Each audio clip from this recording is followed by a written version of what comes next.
নাহমাদুহু ওয়া নুসাল্লি আলা রাসূলিল কারীম আম্মা বাদ। আজকের দরসের মধ্যে ইনশাআল্লাহ তাকলিদ সম্পর্কে দুই একটি কথা বলবো, আল্লাহ পাক যদি তৌফিক দেয়। সুবহানাকা লা ইলমা লানা ইল্লা মা আল্লামতানা ইন্নাকা আনতাল আলিমুল হাকিম। প্রথমে একটা জিনিস বুঝি, তাকলিদ বিষয়টা আসলে শিরিক ও ঈমানের মাসালা নয়। এমন নয় যে তাকলিদ করলে মুশরিক, তাকলিদ না করলে খাঁটি মুমিন, অথবা মাসালা এরকমও নয় যে তাকলিদ না করলে মুশরিক, তাকলিদ করলেই খাঁটি মুমিন, কোনোটাই না। অর্থাৎ বুঝাইতে চাইতেছি যে কেউ যদি তাকলিদ করে তাহলে সে কাফের হয়ে যাবে, জাহান্নামী হবে, এরকম নয়। আবার কেউ যদি তাকলিদ না করে তাইলে কাফের হয়ে যাবে, জাহান্নামী হয়ে যাবে, এরকমও নয়। তাকলিদটা আকায়েদের মাসালা নয়, এটা ইজতিহাদি মাসালা। আকায়েদের মাসালা হইল যে সমস্ত জিনিস বিশ্বাস করলে মুমিন থাকে, অস্বীকার করলে কাফের হয়ে যায়, এগুলো হইল আকীদা। তাকলিদ আকীদা নয়। কিন্তু সমাজে একটা গ্রুপ আছে, দল আছে, যারা তাকলিদকে আকীদা বানিয়ে নিয়েছে। অর্থাৎ তারা বলে থাকে যারা তাকলিদ করে মুকাল্লিদ এরা মুশরিক, এরা ইসলাম থেকে খারিজ হয়ে গেছে। যেহেতু তারা তাকলিদকে আকীদার মধ্যে বানিয়ে নিয়েছে, এই কারণে আমাদেরকে তাকলিদ আকীদা হিসেবেই শিখতে হয়, নতুবা তাকলিদ কখনো আকীদা থেকে নয়। তাকলিদ কাকে বলে? তাকলিদ কাকে বলে তা বোঝার জন্য প্রথমে তাকলিদের শাব্দিক এবং পারিভাষিক অর্থাৎ লুগাবি এবং ইসতিলাহি মানা জানতে হবে। আরবিতে বা বিভিন্ন ভাষাতেও কোনো কোনো শব্দের দুটো অর্থ থাকে, একটাকে বলা হয় লুগাবি আর একটাকে বলা হয় ইসতিলাহি, অথবা আবিধানিক অর্থ, পারিভাষিক অর্থ।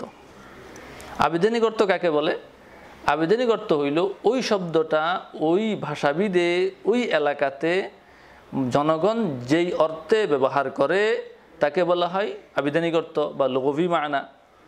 পারিভাষিক অর্থ হইল ওই শব্দটা বিশেষ কোনো গোষ্ঠীয়ে বা বিশেষ কোনো বিষয়ে, বিশেষ কোনো জবানের মধ্যে, বিশেষ কোনো অর্থের মধ্যে যদি ব্যবহার করে এটাকে বলা হয় ইসতিলাহি মানা। তাকলিদের একটা লুগাবি মানা আছে, তাকলিদের একটা ইসতিলাহি মানা আছে। তাকলিদের লুগাবি মানা হইল আরবি গ্রামার অনুসারে তাকলিদ কাল্লাদা ইউকাল্লিদু বাবে তাফঈলের মসদর, আর বাবে তাফঈল মুতাআদ্দি হয়ে থাকে। সেই হিসাবে কাল্লাদা ইউকাল্লিদু এর দুই অর্থ হয় ডিকশনারি হিসাবে। এক অর্থ হইল গলার মধ্যে হার পরিধান করা, তাকলিদ মুকাল্লিদ অর্থাৎ হার পরিধান করেনওয়ালা, স্বর্ণের হার পরিধান করেনওয়ালা, এটা তাকলিদের এক অর্থ। তাকলিদের আরেক অর্থ হইল গরুর বা কোনো জানোয়ারের গলার মধ্যে ঘণ্টা পরিধান করানো। এই দুটো অর্থ হাদিসের মধ্যে পাওয়া যায়। তাকলিদের এক অর্থ স্বর্ণের হার গলার মধ্যে পরিধান করা, এটাও হাদিসে পাওয়া যায়। তাকলিদের আরেক অর্থ জানোয়ারের গলার মধ্যে ঘণ্টা লাগানো, এটাও হাদিসের মধ্যে পাওয়া যায়। যেমন হাদিসের মধ্যে আছে, বুখারীর রিওয়ায়াতের মধ্যে আছে, ইমাম বুখারী সাহেব রাহমাতুল্লাহি আলাইহি হাদিস আনেন, এক যুদ্ধের ময়দানে হযরত আয়েশা রাদিয়াল্লাহু তাআলা আনহা ওয়াফিসি ফিরতি পথে গলার হার হারিয়ে ফেলেছেন। তো হযরত আয়েশা রাদিয়াল্লাহু তাআলা আনহা গলার হার হারিয়ে ফেলছেন, একথা বলতে তিনি আরবি ইবারত এনেছেন হালাকাত কালাদাতু লি আসমা, হালাকতু কালাদাতা লি আসমা, আমি আমার বোনের দেওয়া হার হারাইয়া ফেলেছি। এখানে হযরত আয়েশা রাদিয়াল্লাহু তাআলা আনহা হার বুঝাইতে কালাদা ব্যবহার করেছেন। কাল্লাদা ইউকাল্লিদু মূলধাতু থেকে কালাদা।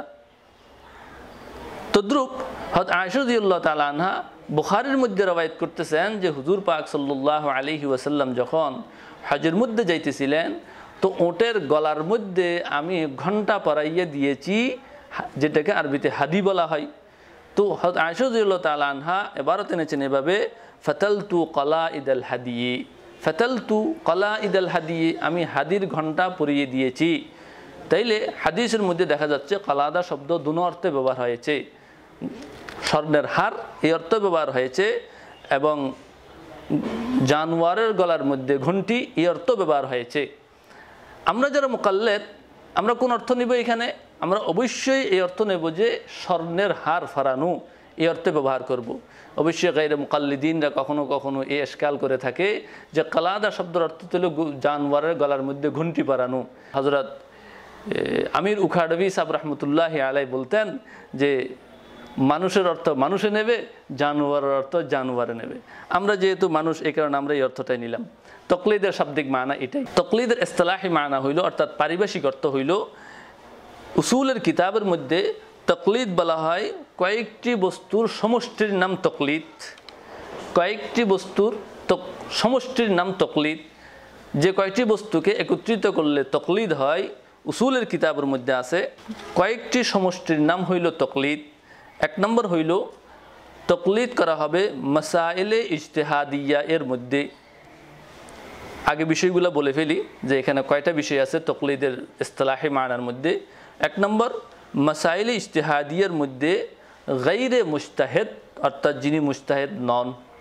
মাসাইলে ইজতিহাদিয়ার মধ্যে যিনি মুজতাহিদ নন তিনি এমন মুজতাহিদের তকলিদ করবেন, এমন মুজতাহিদের তকলিদ করবেন যিনি মুজতাহিদ হওয়াটা দলিলে শরঈ দ্বারা সাবিত, যিনি মুজতাহিদ হওয়াটা দলিলে শরঈ দ্বারা সাবিত, এবং মুজতাহিদের ওই কথার তকলিদ করবেন যে কথা মুফতাবিহি অর্থাৎ যে কথার উপরে ফতোয়া দেওয়া হয়েছে।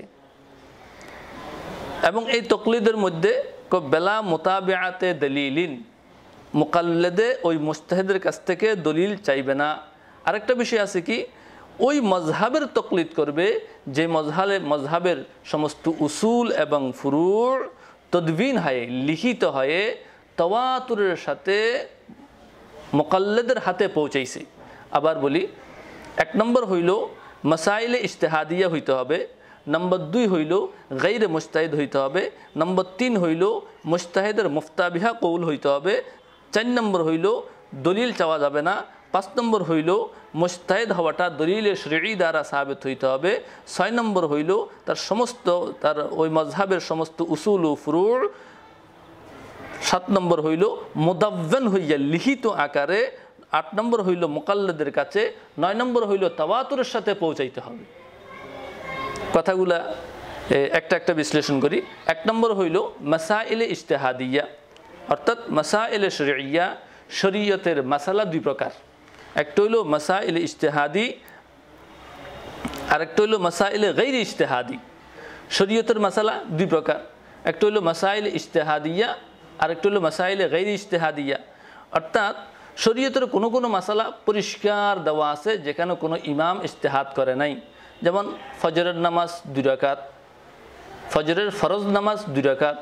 কার মসলকে? এটা না ইমাম আবু হানিফার, না ইমাম শাফি, না ইমাম মালিকের, কারণ এটা কোনো ইজতিহাদি মাসালা নয়। এই কারণে এর মধ্যে কোনো তকলিদ নেই। কিন্তু যে সমস্ত মাসালা মাসাইল ইজতিহাদিয়া আছে এগুলোর মধ্যে তকলিদ। 1 নম্বর কথা এটা গেল। মাসাইল ইজতিহাদিয়া আবার 2 ভাগে বিভক্ত। আবার বলি শুরু থেকে, শরীয়তের মধ্যে যে সমস্ত মাসালা আছে মাসাইলে শরঈয়া এগুলাকে 2 ভাগে ভাগ করা যায়। একটা হইল মাসাইলে ইজতিহাদিয়া, আরেকটা হইল মাসাইলে গায়রে ইজতিহাদিয়া। মাসাইলে গায়রে ইজতিহাদিয়া এটাকে এভাবেও বলা যায় যে মাসাইলে ওয়াজিহা, মাসাইলে গায়রে ওয়াজিহা, অর্থাৎ স্পষ্ট মাসালা, অস্পষ্ট মাসালা। যে সমস্ত মাসালা স্পষ্ট এগুলোকে বলা হচ্ছে মাসাইলে ওয়াজিহা, যে সমস্ত মাসালা অস্পষ্ট এগুলোকে বলা হচ্ছে মাসাইলে গায়রে ওয়াজিহা। মাসালাই ওয়াজিহা স্পষ্ট মাসালা, যেমন ফজরের নামাজ 2 রাকাত, এটা স্পষ্ট মাসালা, কোরআন হাদিসের মধ্যে আছে স্পষ্ট, এতে কোনো ইজতিহাদ চলবে না। এটা মাসালাই গায়রে ইজতিহাদিয়া অথবা মাসালাই ওয়াজিহা।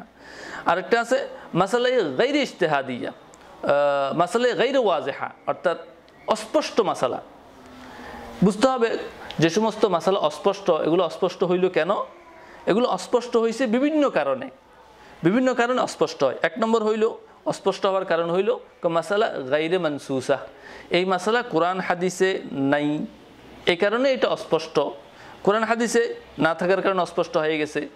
যেমন বর্তমান যুগে হাজারো মাসালা আছে যেগুলোর মাসালা কোরআন শরীফে নেই, হাজারো মাসালা আছে যেগুলো হাদিসের মধ্যে নাই, তো এগুলো কোরআন শরীফে বর্ণিত হয় না, এগুলোকে বলা হয় গায়রে মানসুসা। যেমন কেউ যদি এখন বাংলাদেশ থেকে প্লেন উড়াল দিয়া আমেরিকায় চলে যায়, 5, 6, 9 ঘন্টা প্লেনে থাকতে হয়, প্লেনে পানি নাই, প্লেনে মাটিও নাই, ওযু করা যাবে না, তাই মোমো করা যাবে না, তো সে কি করবে? এই পরিস্থিতির মধ্যে সে নামাজ পড়বে কি পড়বে না এটা কোরআন হাদিসের মধ্যে নেই। গায়রে মনসুসা যেগুলো কোরআন হাদিসের মধ্যে বর্ণিত হয় নাই, এই কারণে এগুলো অস্পষ্ট। এর মেসাল দিছি, যেমন বর্তমান কেউ যদি আমেরিকায় যায় তাইলে সেখানে 5-6 ঘন্টা থাকতে হইলে পানিও নাই, মাটিও নাই, অজু করার ব্যবস্থা নাই, তৈমুম করার ব্যবস্থা নাই, তাইলে সে কি করবে? এই মাসালা কোরআন হাদিসের মধ্যে নাই। তো যেহেতু কোরআন হাদিসে নাই, এটা অস্পষ্ট হয়ে গিয়েছে, এই কারণে এখানের মধ্যে ইজতিহাদ করা। তা আমরা এই ইজতিহাদের মধ্যে তাকলিদ করি। নাম্বার 2 হইল মাসআলা অস্পষ্ট হওয়ার কারণ কি? মাসআলা অস্পষ্ট হওয়ার কারণ হইল মাসআলায়ে মনসুসায়ে মুতাআরিজা, অর্থাৎ কোরআন শরীফে আছে কিন্তু 2 ধরনের মাসআলা আছে। এক আয়াতে বলে এক ধরনের, আরেক আয়াতে বলে আরেক ধরনের, এক হাদিসে বলে এক ধরনের, আরেক হাদিসে বলে আরেক ধরনের। এটা হইল মাসআলায়ে মুতাআরিজা। যেমন সূরা বাকারার মধ্যে 234 নম্বর আয়াতে মাসআলা আনছেন, স্বামী যদি স্ত্রীকে তালাক দিয়ে দেয় তাইলে সে ইদ্যত পালন করবে, অথবা স্বামী যদি মারা যায় তাইলে স্ত্রী ইদ্যত পালন করবে।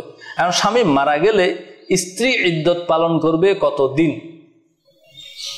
এই বিষয়টা আয়াতের মধ্যে কোরআন শরীফে আল্লাহ তাআলা বলতেছেন, সূরা বাকারার 234 নম্বর আয়াতের মধ্যে বলতেছে আরবাআতা আশহুরিন ওয়া আশার, 4 মাস 10 দিন। এই আয়াতে বলছে 4 মাস 10 দিন সে ইদ্যত পালন করবে। সূরা বাকারার 240 নম্বর আয়াতের মধ্যে আল্লাহ তাআলা বলতেছে 1 বৎসর সে ইদ্যত পালন করবে। একই সূরার 2 আয়াত আগে এবং 2 আয়াত পিছনে 234 নম্বর আয়াত অনুসারে সে ইদ্যত পালন করবে 4 মাস 10 দিন, আবার 240 নম্বর আয়াত অনুসারে সে ইদ্যত পালন করবে 1 বৎসর। একই মাসালার মধ্যে কোরআন শরীফে এক আয়াতের মধ্যে এক ধরনের বলে, আরেক আয়াতে আরেক ধরনের বলে। মাসালাটা দ্বিমুখী হয়ে গিয়েছে। যখন দ্বিমুখী হয়ে গিয়েছে তো আমরা কোন আয়াতের উপরে আমল করব? এখানে মাসালায়ে মনসুসা মুতাআরিজা, বিপরীতমুখী হয়ে গেছে। এই মাসালার মধ্যে ইমাম আবু হানিফা সাহেব রাহমাতুল্লাহি আলাইহি ফয়সালা করেন যে 4 মাস 10 দিন ওয়ালা আয়াত আমল করো, এটা পরের, আর 1 বছর ওয়ালা আয়াত এটা আগের, পরের আয়াত দ্বারা আগের আয়াতটা রহিত হয়ে গেছে। তাহলে আয়াতের মধ্যে যেহেতু 2 ধরনের আছে, আমরা কোন আয়াত মানবো এটার উপর আমরা তাকলিদ করেছি ইমাম আবু হানিফা রাহমাতুল্লাহি আলাইহি। নাম্বার 3 হইল যে মাসআলা অস্পষ্ট হওয়ার কারণ কি? মাসআলা অস্পষ্ট হওয়ার কারণের 3 নম্বর হইল মাসআলায়ে মনসুসায়ে মুজমালা। মুজমালা মানে কোরআন শরীফে আছে কিন্তু অস্পষ্ট। মাসআলা কোরআন শরীফে আছে তবে অস্পষ্ট।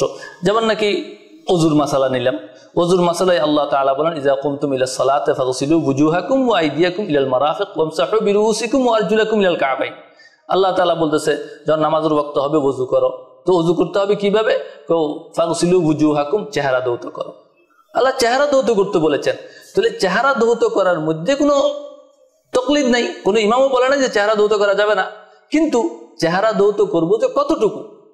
চুলের গোড়া হইতে থুতনি পর্যন্ত, 2 কানের লতি পর্যন্ত, এটা তো কোরআন শরীফে বলে না। আল্লাহ তাআলা শুধুমাত্র চেহারা ধৌত করতে বলেছেন, কিন্তু চেহারা কি পরিমাণ ধৌত করব এই বিষয়টা কোরআন শরীফে অস্পষ্ট। এই অস্পষ্টতার কারণে আইম্মাগণ ইজতিহাদ করেছেন এবং বলেছেন যে এটা এই পরিমাণ ধৌত করতে হবে। তাহলে আমরা এখানে তাকলিদ করেছি কোনটা? চেহারা ধৌত করতে হবে, এটার মধ্যে তাকলিদ নয়, এটা তো কোরআন শরীফে আল্লাহ পরিষ্কার বলে দিয়েছেন।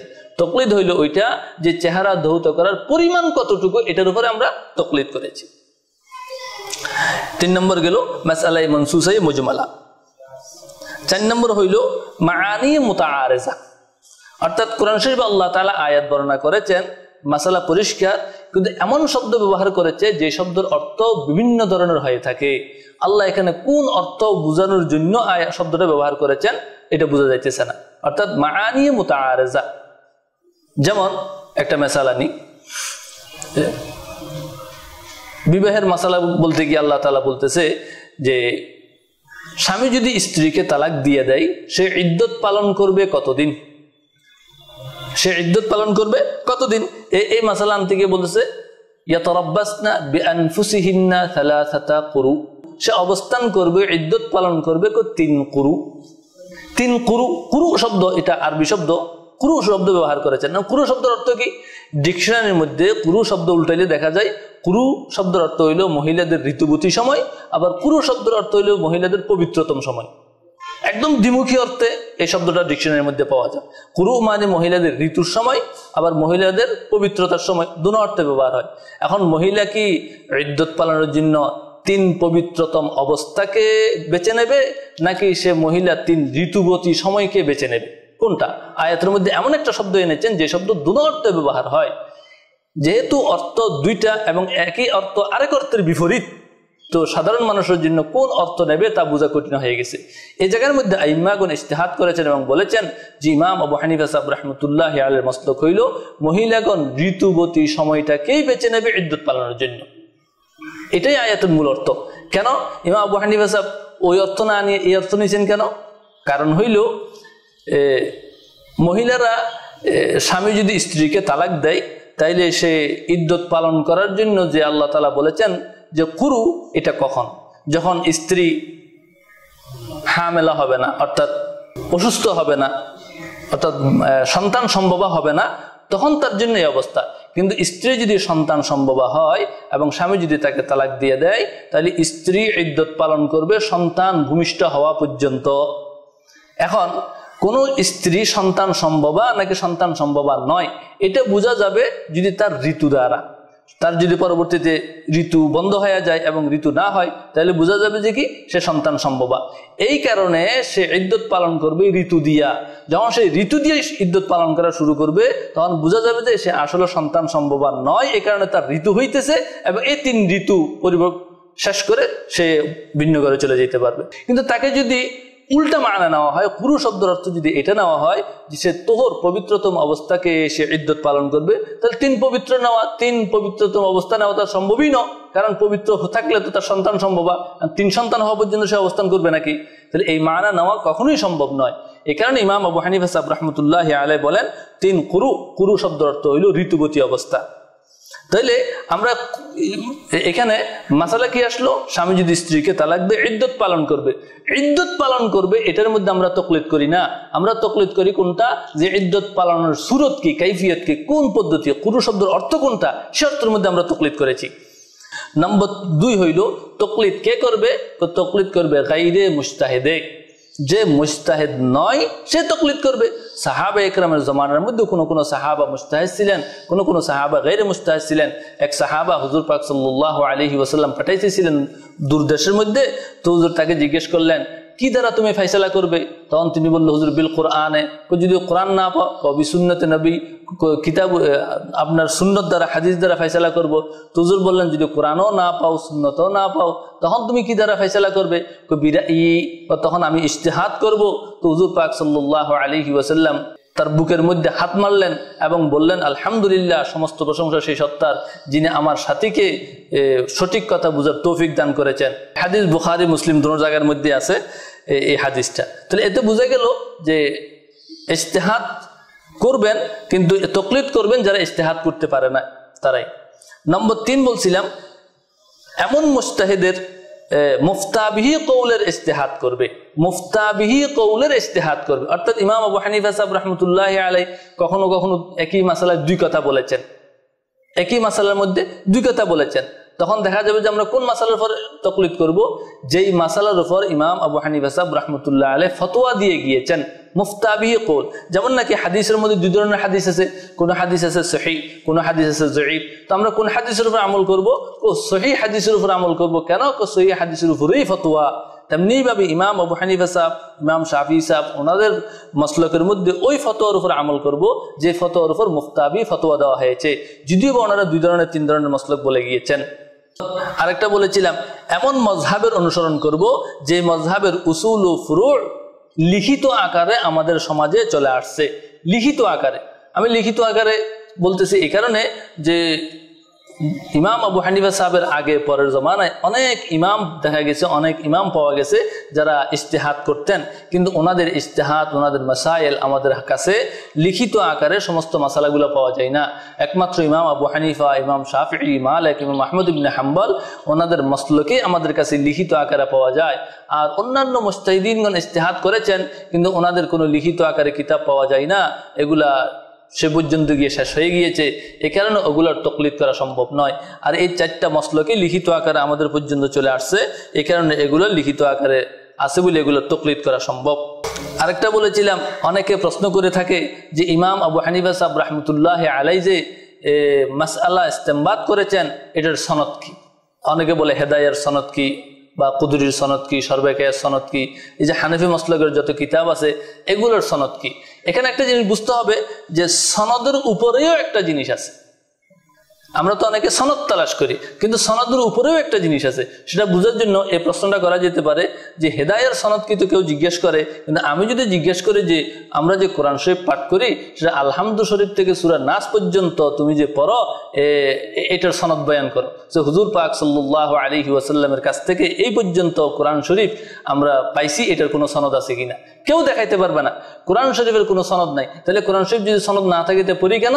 এটা আসলে হুজুরের জমানা থেকে এই পর্যন্ত সনদ যদিও বা না থাকে, কিন্তু কি আছে? তাওয়াতুর আছে, অর্থাৎ পুরা জমাত এটা পড়ে আসতেছে, পুরা জমাত পড়ে আসতেছে, পুরো জমাতের সাথে পড়ে আসাটা এটা সনদ নয়, এটা হইলো তাওয়াতুর। আর যখন তাওয়াতুরের মাসালা আসে তখন আর সনদের মাসালা থাকে না। তাওয়াতুর সনদের মাসালা যেখানে আসে সেখানে বলা হয় কি অমুক রাবি জয়ীফ, অমুক রাবি সহি, সহি হইলে নেওয়া যাবে, জয়ীফ হইলে নেওয়া যাবে না, এটা আসে সনদের মধ্যে। কিন্তু তাওয়াতুরের মাসালার মধ্যে সহি এবং জয়ীফের কোনো কথা নাই। কোনো মাসালা যখন তাওয়াতুরের পর্যায়ে চলে আসে তখন সহিও হয় না, জয়ীফও হয় না, এটা সহিই সহি। যেমনভাবে কোরআন শরীফ তাওয়াতুরের সাথে আমাদের পর্যন্ত পৌঁছাইছে, তেমনি ইমাম আবু হানিফা সাহেব রাহমাতুল্লাহির মাসলাক আমাদের পর্যন্ত তাওয়াতুরের সাথে পৌঁছাইছে। এই হইল তাকলিদের তারিফ। তাকলিদের তারিফ যদি এই সবগুলা শেখ সবগুলা এগুলা জানা থাকে তা আশা করি তাকলিদ সম্পর্কে ক্লিয়ার হওয়া সম্ভব। तमन्ना मुद्दतों से है जमाले मुस्तफा देखो।